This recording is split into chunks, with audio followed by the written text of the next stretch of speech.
কনসার্টটা আজকে প্রায় বাস্তবায়ন হওয়ার পথে। সো কালকে সবাই সময় মতো আসবেন। 12টা থেকে আপনারা আসা শুরু করবেন। আর আমাদের প্রায় আর্টিস্টরা 3টা-4টার মধ্যে প্রোগ্রাম শুরু হয়ে যাবে। ওদের গেট ক্লোজিং 7টার পরে, 7টার পর গেট ক্লোজ হয়ে যাবে। তো 12টা থেকে আপনারা আসা শুরু করবেন।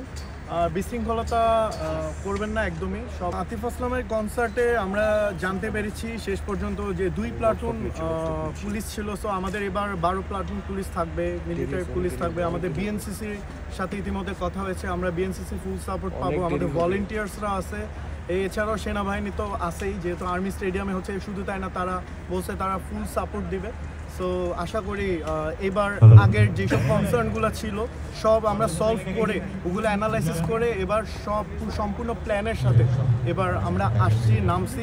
আমাদের ইতিমধ্যে ট্রাফিক পুলিশ এক্সপার্টসদের সাথে আমাদের কয়েক দফা মিটিং হয়েছে। সো আমরা সুন্দর একটা প্ল্যান সাজিয়েছি, ম্যাপিং করছি। এবার আশা করি ট্রাফিক পুলিশিং বা ভিতরে যে অরাজকতা, মাদক বা অশালীনতা, এই সব কিছু এবার কন্ট্রোলে থাকবে আশা করি। আর যারা দর্শক শ্রোতা যারা আসবেন তাদেরও আমরা অনুরোধ করতেছি, ইতিমধ্যে এর আগেও করে আসছি প্রত্যেকটা প্রেস ব্রিফিংয়ে, আপনারা একটু সব কিছু মেনটেন করবেন।